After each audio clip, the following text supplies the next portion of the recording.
Welcome to the first episode of The Scandal of Reading. I told my husband that we were actually doing an introductory episode, and he told me that no one listens to the introductory episode, so the pressure's off. We can just have a really good conversation for ourselves because this is fun to talk about books and why they matter to the church. I'm here with Austin Carty and Claude Atcho today. The three of us have come together on this project, and I'm going to just tell the story of how it all happened because it really has been organic. I've been reading Dorothy Day lately, and Peter Maurin, who was one of the starters of the Catholic worker movement, he said, "We are not an organization, we're an organism." And I think that this group has really come together organically through God's grace and providence because we all wrote books about why the church needs to be reading, and they all came out at the same time. So in order to really get my book into the hands of readers, The Scandal of Holiness, I started recording conversations. And I didn't even have a plan initially for what these conversations would look like. I had seen that Claude was starting to look into Zora Neale Hurston online, and I reached out to him, and he was my very first conversation. I said, "I'm writing on Zora, you're writing on Zora. This is a weird book, Moses, Man of the Mountain. Like, can we talk about it, record it, and maybe people will want to listen to that conversation." And then it turned into me asking my friend Haley to talk about Sigrid Undset. And it just morphed and became a book launch where I released all these videos, and more people were watching them and asking for more of them. And as that happened, at the same time, Austin Carty had reached out to me because he had written The Pastor's Bookshelf, which I recommended to many people and gave to friends, gave to actually our youth pastor, our family life pastor, who loved it and passed it on to other people. And I asked to endorse this book, Reading Black Books. It's the first time and only time in my life I've asked to endorse a book, but I believed in what it was doing so much because it sounded so vocationally aligned with me that I reached out. So I have asked Claude and Austin to come on today because we have decided to turn what was season 1 of my podcast, all these videos that just kind of came out naturally, into a season 2 where the three of us do this jointly. So guys, would you like to introduce yourselves and talk about how you came into this? Absolutely. So I'm just thrilled to get to be a part of this. And Jessica, I think you told the story well in terms of being not an organization, but an organism. I love that. We were just talking as we're getting ready to record, just how we're trying to juggle all these moving pieces, and we're finding a way to do it. So it's a thrill to be a part of this. I work vocationally as a pastor in Charlottesville, Virginia, and have a background in English literature. And so my book was a fusion of both of those sort of callings. And the opportunity to do this is a fusion of those two things as well. And just excited to have these conversations that hopefully can serve the church, and excited for the different things that we have in store for people through this podcast, some goodies and some chances to collaborate and discuss together. So thrilled to be a part of it. Yeah, same, 100%. This is a joy to get to do this. It's all come about so naturally, these friendships, this opportunity to now talk about books in a somewhat more structured manner. Be on the line here and talk with y'all regularly about books and record it. It's a great gift. Just to piggyback on what's already been said, on the day that my book was being released, I got this great note in my DMs from Claude. It's first DM I received after my 10-year hiatus from Twitter, I should say. I unplugged from Twitter back in 2012, and then in the run-up to the book release, the Erdman's publicist said, "Austin, you really need to be back on social media. So please come follow me. I'm a really, really exciting follow. I tweet about a book maybe once every 2 weeks. Nothing more exciting than that." But so the day that my book came out, I tweeted about it, and some folks had shared it. And Claude had seen it, and I saw a little note there in my DM box, and I'm probably outing myself as somebody who doesn't even know any of the terminology. I don't know if you call that a DM box, but you're doing great.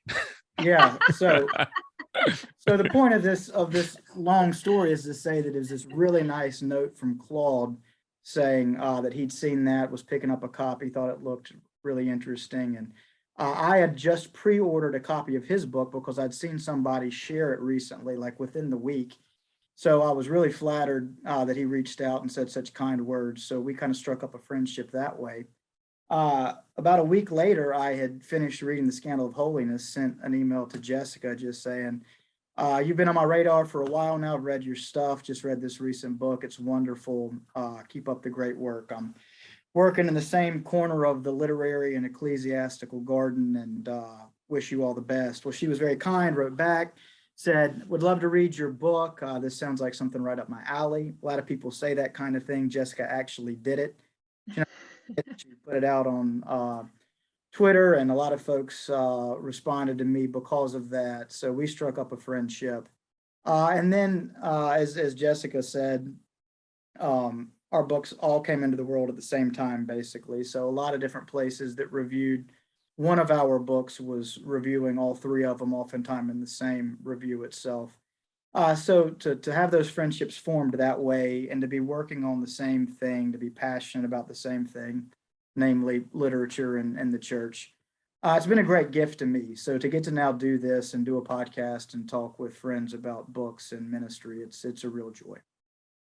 Yeah, logistically, we're going to have these conversations with a lot of new Christian writers about old books, right? Books that, whether they're 100 years old or 800 years old or only 10 years old, but books that are just not reacting to the present moment, but with writers who are reacting to the present moment. And I think that's important to have these Christian writers who are putting words out there, but they have almost a prophetic vision because of the things that they're reading that came before, right?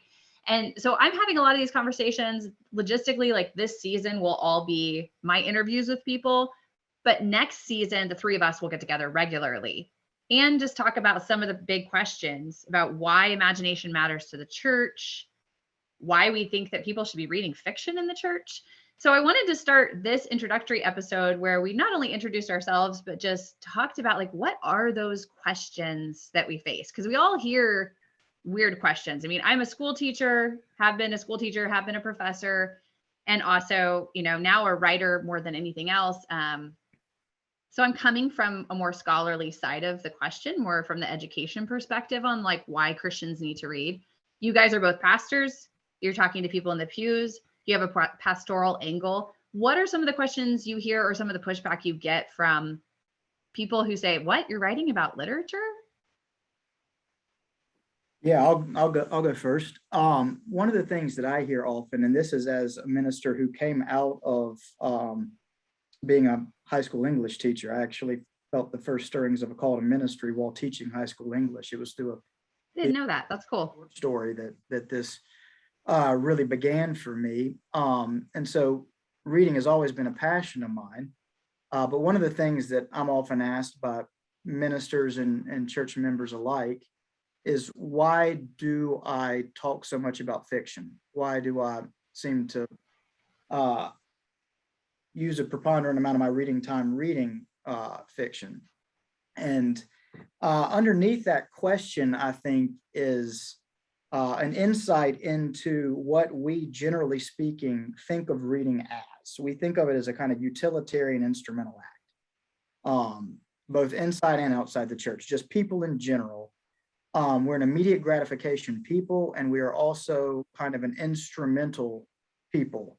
If I put in this time, what is it going to yield for me? And nonfiction seems as though it makes more sense, because it's as if our brains are computers and we're uploading this information. And we retain as much as we can, and then we can regurgitate that when called upon. But reading is far more formational than it is informational. It is informational, of course. But one of the great things about fiction is that we're constantly learning more at a deeper level, something that's not just cognitive, but something that James K.A. Smith refers to as its subterranean levels, about the human condition, about the complexity of reality. When we're reading fiction and when we're gauging other stories, and these are things that continue to color and enrich the lens through which we see the world. So just because in reading a novel, you can't close the book and say, okay, here is what I've learned, and here's how this is going to be immediately useful in my life, does not mean that it hasn't done all kinds of rich, important work on us as people in terms of we understand the world around us. So one of the questions that I think is an important one for us to kind of foreground in this podcast and as people who talk about the importance of reading for the life of the church is that fiction is every bit as important as nonfiction for different reasons, really. But fiction helps us understand others, helps us embrace the complexity of the world in ways that nonfiction doesn't do as well. And certainly in ways that it's hard to do outside of the act of reading itself. Yeah, before we jump to Claude, I wanted to say that was one of the best parts of your book, the Pastor's Bookshelf, was the opening in which you said that you forgot most of the things you read, but that they would come out in your sermons, right? You mentioned reading Marcel Proust. You weren't reading with this agenda to like have these points or have these quotes. You read and you were okay with forgetting because of the subterranean level, right? Because there was some formation happening that would then come out at another time. I thought that was a really good example. And I've used that with multiple people, this idea of like read and you'll forget it. And that's great. Well, thanks for mentioning that. And that's because that's so autobiographical too, because that used to bring me a lot of frustration, a lot of anxiety even, because putting in so much time as you read. And if the way that you are conceptualizing the reading act is that it's just so that you are uploading information to your brain, stored there, then you can begin to think, I am really not using my time wisely. And once you kind of free yourself to understand, and then this has been empirically demonstrated, by the way, this isn't pie in the sky theory, but that the reading that you're doing, all the stuff that you don't remember is still getting in there. Yes. Coloring the way and enriching the way that we see everything that we engage in our day-to-day lives. It's a very freeing and liberating thing. And it helps us to not feel so anxious and frustrated by all the reading that we don't, cognitively remember. Yeah. And not to dwell too long on that real quick, but just, I think we get conditioned by school. You read a book, you take a quiz.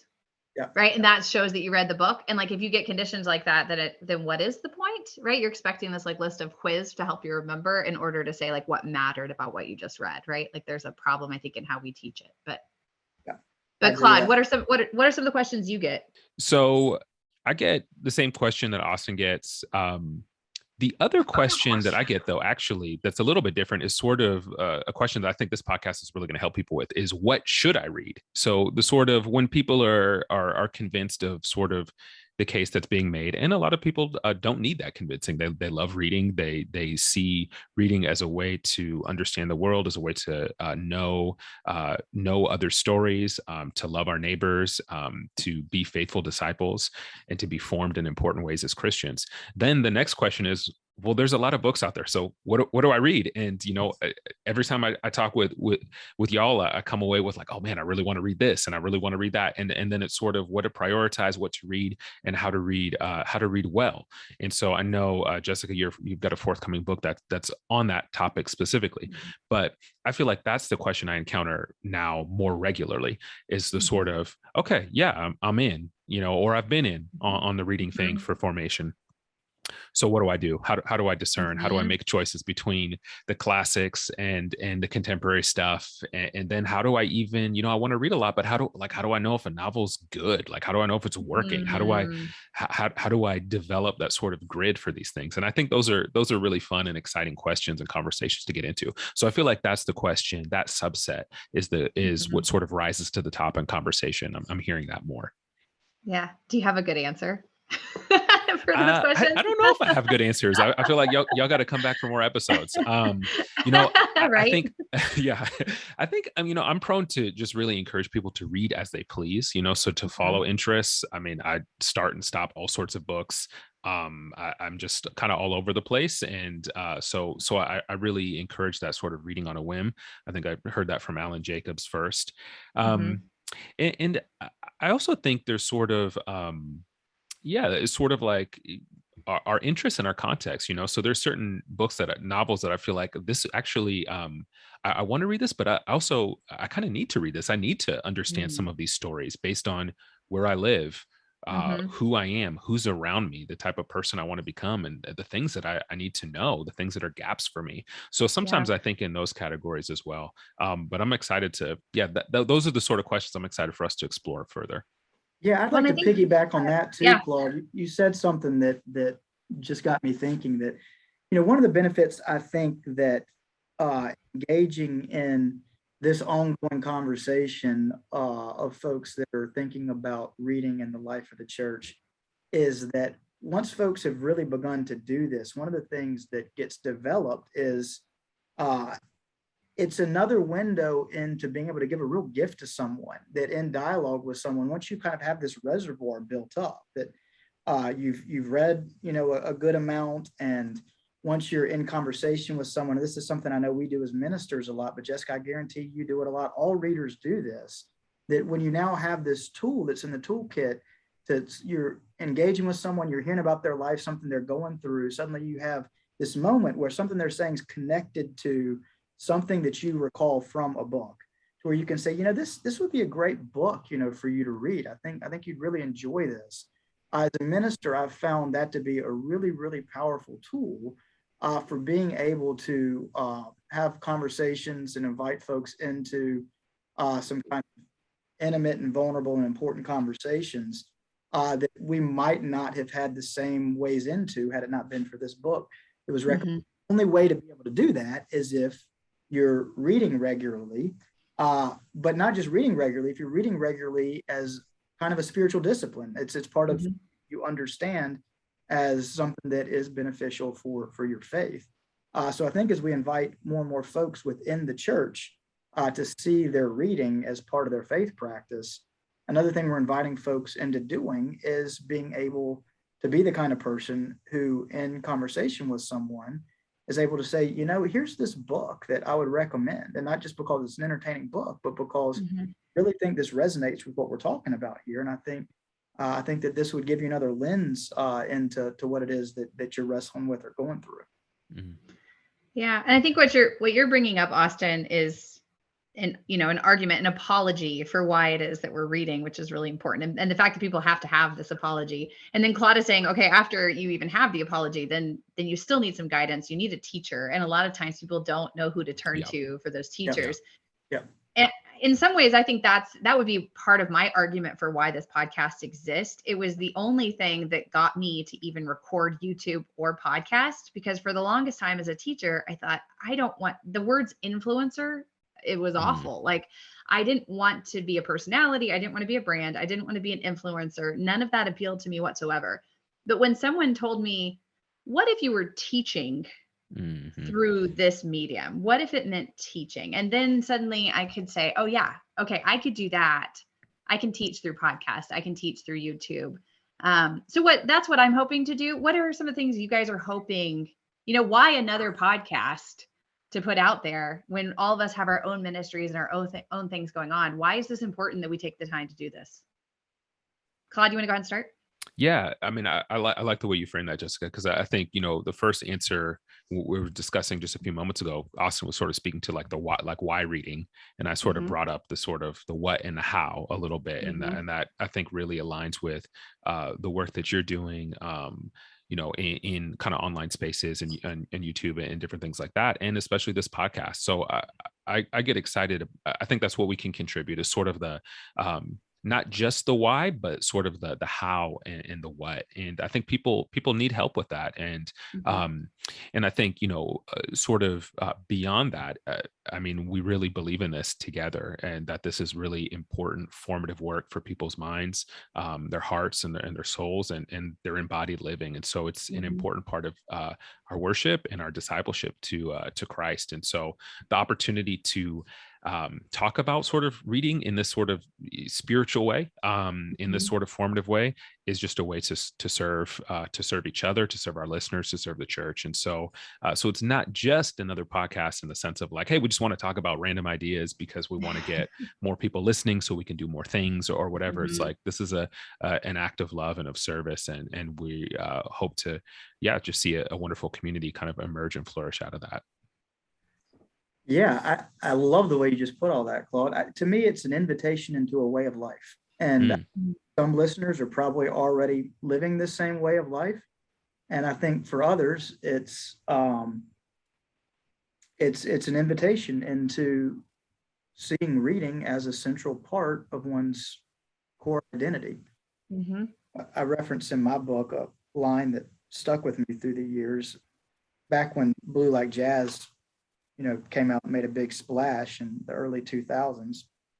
I was a young 20-something at the time, and I was really taken with the introductory note to that book that I've kind of repeated so many times now I've got essentially committed to memory. But he says in that book that something to the effect of, I didn't used to like jazz music because jazz music doesn't resolve. But then one night I was outside the Baghdad Theater in Portland, and I saw a man playing the saxophone with his eyes closed for 15 minutes. Says he just played with his eyes closed for 15 minutes. And he says, after that, I liked jazz music. Sometimes you have to watch someone else love something before you can. It's almost as if they're showing you the way. And one of the things that I think has drawn us together, and one of the reasons we get on so well and geek out when we're all talking, is we just love to read, but we find joy in the presence of other people who love to read. So even if y'all are talking about a book that I haven't read, in fact, probably more so if you're talking about a book that I haven't read, I'm so engrossed in it because there's a kinship where like recognizes like. And sometimes you need to watch other people love something before you're drawn into it. So I hope that for folks who don't already kind of identify as readers, if they've stumbled into this podcast, then watching us love it, listening to us might be an invitation in. And then for the others who already do, then it's just overhearing and engaging in and joining in a conversation about the things we care the most about. And who doesn't love that? Well, that's a great image, Austin. And, I've already set up that these are going to be interviews with people that I'm going to hold. And then we're going to start each episode with the three of us talking about books, what we're reading, who our models are for reading, what our reading habits are, all of those kind of things in the beginning of each episode. But then there's also a way for people not just to watch us play jazz. There's also a way for people to join in. Do you guys want to talk about how there's also going to be episodes in which people are going to be able to play a part? Maybe Austin, you want to start? Yeah, so we also are going to have a segment called the Lit Pulpit, where we're going to have a conversation about a book, and we're going to have a Facebook page where we hope folks will be engaging with us, giving us questions that you'd like us to respond to, ultimately giving us suggestions for future books to do. But it'll just be an opportunity to talk about a book in a sustained fashion, where folks are invited to read along with us. We go through the book slowly, measuredly, and have themes to each of the conversations. But it's just kind of a window into what does it look like to read a novel, but then read a novel with an anticipation of thinking about how does this dialogue with my commitment to Christian faith. Claude, do you want to build on that? Yeah, we're really excited about this. This kind of Lit Pulpit sort of menu offering alongside inside the podcast, alongside of it. What's really cool about this, Austin has done some of this with pastors, and so what's really great is now just sort of broadening this in a larger way to anyone who wants to participate. So I think I have permission to share the book that we're going to do. Right, we're good to do. Okay, so we're going to start off with James Baldwin's "Go Tell It on the Mountain," which is a powerful and important book, a really timely book as well. And so we're gonna kick off with that. And so I want to encourage you to grab a copy of the book and start reading along, and you'll be able to kind of sync up with us in the next season as we move in toward January. But go ahead and get that, put it on your put on your birthday list if you got something coming up or whatever you need to do. Get it from the library, start reading along, and we'll have more information rolling out about how to participate, drop questions on Facebook, and excited to build community around a really important novel. Absolutely. just a reminder for everybody who's going to be listening to season 1. If you listen to season 1, you'll see Austin and Claude a couple times, but really the heart of their performance, or I shouldn't say performance, the heart of their participation is going to be in season 2, when we really get to dig into these questions in these books, and also feature a book club where everybody can join in. So any last words, guys, before we invite people into this thing? Oh man, people know what to do. Rate, review, comment, share. You got to do that, and you know you're doing it for a good purpose. We're building just a community of people who want to read and grow in love for God in the process. So do share this around with your friends, and we're excited to be on this journey together. All I have to add to that is amen. Can't wait to do it. Fantastic. Thanks, guys.